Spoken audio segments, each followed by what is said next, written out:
हम आपके लिए बंगाल में घटी सरकटे की एक सच्ची कहानी लेकर आए हैं। दिवाकर बचपन से ही लखनऊ में पला बड़ा था और वो कई सालों बाद वापस अपने गांव जा रहा था, जो कि वेस्ट बंगाल और बांग्लादेश बॉर्डर के एक छोटे से कोने पर था।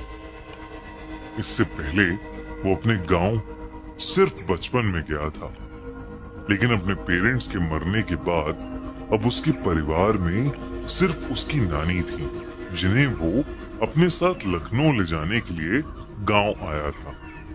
वो गांव के पास पहुंच तो गया, लेकिन वहां की मेन सड़क बारिश की वजह से खराब हो गई थी। उसने देखा तो पास में ही एक साइन बोर्ड था, जो कि जंगल के रास्ते से उसके गांव की तरफ इशारा कर रहा था।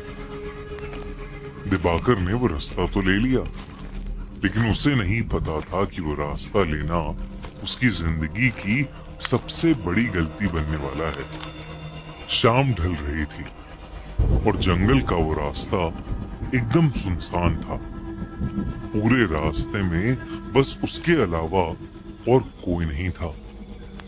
कुछ दूर जाते ही दिवाकर को अजीब सा भारीपन लगने लगा और उसे ऐसा महसूस हुआ कि कोई 10 फीट का आदमी एक झाड़ी के पीछे खड़ा उसकी तरफ देख रहा है। दिवाकर को लगा कि झाड़ियों में कोई जानवर होगा, तो वो थोड़ा तेजी से चलने लगा और तभी उसके पैरों के नीचे कुछ आया, जिससे वो लड़खड़ा कर नीचे गिर गया। जैसे ही उसने पलट कर देखा तो उसके रोंगटे खड़े हो गए। वो जिस चीज से लड़खड़ाया था वो चीज कुछ और नहीं बल्कि किसी इंसान का कटा हुआ सड़ा हुआ एक सर था। ये देखते ही दिवाकर वहां जोर से भागा और जैसे तैसे करके उस एरिया से निकलकर अपने घर पहुंच गया। उसकी नानी उसे देखकर बहुत खुश थी और साथ ही हैरान भी। खुश क्योंकि उन्होंने दिवाकर को कई सालों बाद देखा था, और हैरान क्योंकि उसके पूरे कपड़े कीचड़ में सने हुए थे। उसने अपनी नानी को बताया कि वो जंगल वाले रास्ते से आया और उसे वहां एक कटा हुआ सर दिखा। ये सुनते ही उसकी नानी का चेहरा एकदम सफेद पड़ गया। उन्होंने बताया कि वो जंगल का रास्ता गांव में कई सालों से सुनसान है, क्योंकि वहां स्कोंदो काटा यानी सर कटा रहता है। कहते हैं कि उनके गांव में एक लंबा चौड़ा पहलवान लड़का रहता था। एक दिन उसे एक लड़की से प्यार हो गया और जब उसने उस लड़की से अपने प्यार का इजहार किया तो उस लड़की के परिवार वालों ने उसको बहुत मारा और उसकी बहुत बेइज्जती की। उस दिन के बाद से वो लड़का एकदम पागल हो गया और उसने अपने पागलपन में एक रात उस लड़की को जान से मार डाला। उस लड़की के परिवार वालों ने उसे ये करते हुए देख लिया और उस लड़के को जंगल में ले जाकर उसका सर काट दिया। उन्होंने उस लड़के के सर कटे शरीर को उसी जंगल में छोड़ दिया और कहते हैं कि तब से सरकटे की आत्मा अभी भी उस जंगल में भटकती है और वो अपने बदले की आग में जलता रहता है।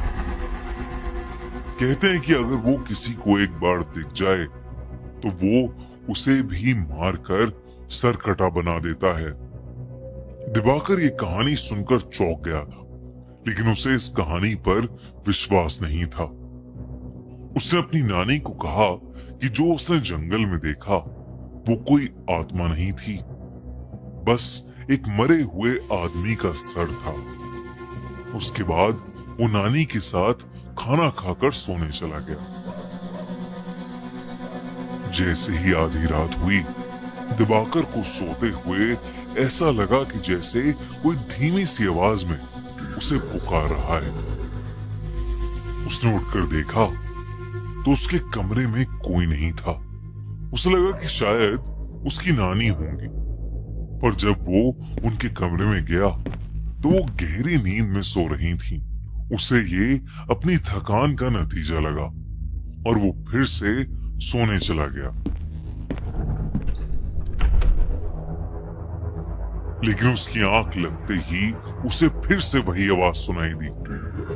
दिवाकर ने देखा कि वो उसी जंगल में है और उसके ठीक पीछे एक 10 फुट लंबा आदमी खड़ा है और उसके हाथ में उसका कटा हुआ सर है। वही भयानक सड़ते मांस वाला कटा सर जो उसे रास्ते में दिखा था।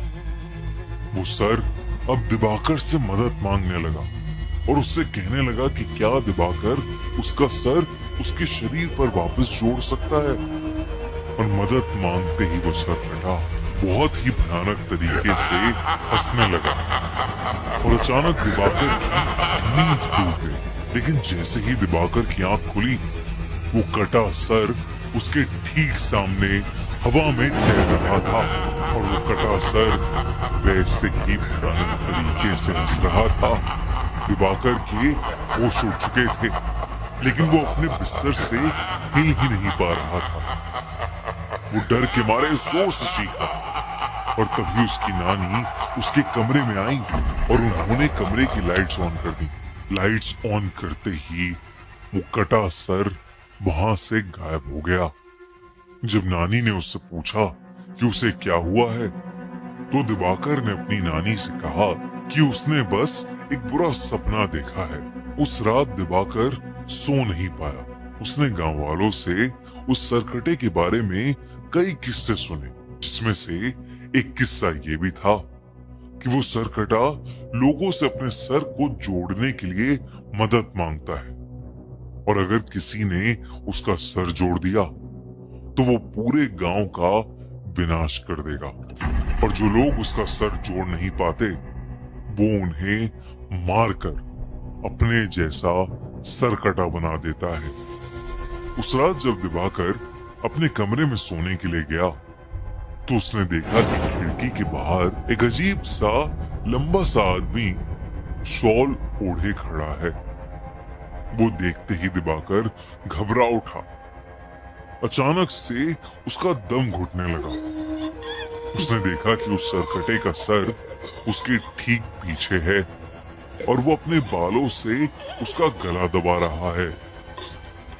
इससे पहले कि वो कुछ कर पाता उसे कमरे में एक तेज हवा का झोंका महसूस हुआ और वो एकदम से बेहोश हो गया।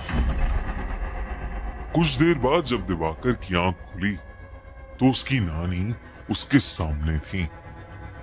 दिवाकर अपनी नानी को देखकर रोने लगा और उसने अपनी नानी को सरकटे के बारे में सब कुछ बताया।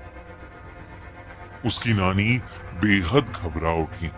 दोनों ने डिसाइड किया कि वो सुबह होते ही उस गांव को छोड़ देंगे। उसकी नानी दिवाकर के कमरे में उसके साथ ही लेट गई। लेकिन कुछ ही पलों में जब नानी की आंख खुली तो दिवाकर बेड पर नहीं था।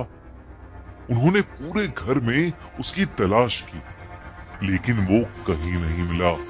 दिवाकर की नानी बहुत ज्यादा घबरा गई क्योंकि उन्हें डर लगने लगा था कि कहीं वो सरकटा उसे ले तो नहीं गया। उन्होंने गांव वालों से मदद मांगी और वो सब उसे ढूंढने में लग गए।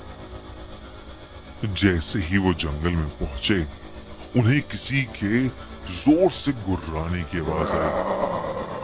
तब उन्होंने देखा कि दिवाकर एक बड़ी सी तलवार लेकर खड़ा है। दिवाकर की आंखें सफेद हो चुकी हैं और वो गुस्से से गुर्रा रहा है जैसे वो बिल्कुल पागल हो गया। दिवाकर की नानी ने उसे आवाज लगाई लेकिन नानी की आवाज लगाते ही दिवाकर ने एकदम से अपनी तलवार से सबके सामने अपना सर काट लिया। ये देखते ही सब गांव वाले वहां से भाग गए और उसकी नानी वहीं जमीन पर गिरकर रोने लगी।